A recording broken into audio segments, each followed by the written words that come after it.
توی این ویدیو بچه‌ها قراره در مورد اسکتر پلات صحبت بکنیم. یکی از چارتای فوق‌العاده‌ایه که خیلی میتونه بهتون کمک کنه برای اینکه اون رفتارهای آنومالی رو تشخیص بدید. دقیقا میتونید پیدا بکنید رفتارهای آنومالی رو که چه کسایی اومدن رفتارشون غیر از رفتار خود اون بخش بوده. البته بچه اینجا خوشه بندی و کلاسترز، اگه ویدیوشو ندیدید الان بالا براتون لینکش اومد. توی کلاسترز کاملا مشخص میشه که این شخص نسبت به خوشه‌ای که داره رفتارش متفاوته و خیلی سریع میشه اینو تشخیص داد. میگه میتونی دایمنشن بدی، میتونی ندی، اما 2 تا 4 تا باید میجر رو حتما بهش بدیم. بریم با هم دیگه اینو توی تابلو ببینیم.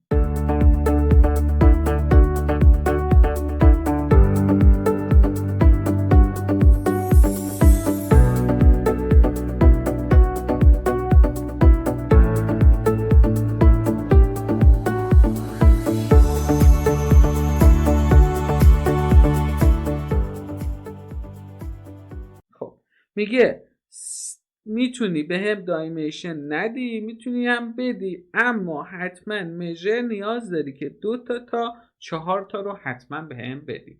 بریم با همدیگه این موضوع رو چک کنیم. من میام سیلز رو روی کالم و پرافیت رو هم روی رو قرار میدم. یه نقطه به من میده، کاملا درسته. براینده فروش و سودت میشه یه نقطه. حالا اگر من بخوام بگم برای هر فروش و سودم یه نقطه جداگونه بده، از تب انالیسیس میام اگریگیت میجر رو برمیدارم تیکش رو و نگاه کنید خیلی زیبا داره به من این موضوع رو میده. شیپ هم اینجا باز شده. اینجا هم نگاه کنید خودش داره میگه وقتی روش کلیک میکنید دقیقا همون شکلی که ما خودمون پیاده سازی کردیم رو داره بهمون میده. حالا میایم اینجا شیپش رو تو پر میکنیم. همونجوری که میتونید شیپاشو خودتون تغییر بدید، مشکلی نداره. میام سیلز رو روی سایز قرار میدم، میگم که سایزش رو هم بزرگ کن که بهتر دیده بشه. پرافیت و سیلز رو دارید مقایسه میکنید، میبینید که هر کدوم از اینها فروش متفاوتی داشته.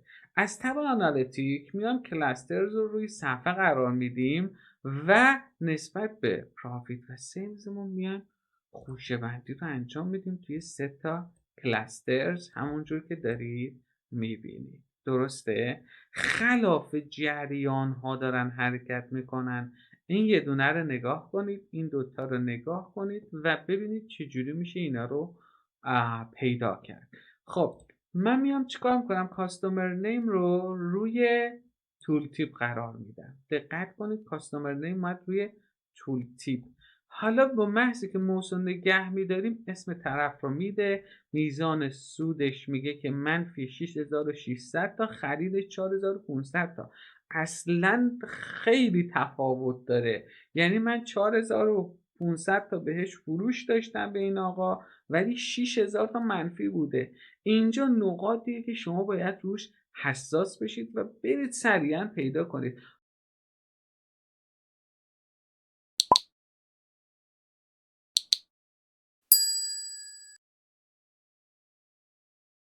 بقیه دسته چی؟ نگاه کنید اینجا هم من 8000 تا به 8 من اینجا 8000 تا فروش داشتم که 3840 دلار به من ضرر زده و همینجوری 8000 تا منفی 1360 تا. اینجا چی؟ آقای میلر اومده 22000 تا خرید کرده، منفی 1811 دلار به من ضرر زده. خیلی راحت بچه‌ها میتونید با اسکتر پلات این رفتارهایی که نرمال نیست رو سریعا تشخیص بدید و بتونید ازش استفاده بکنید.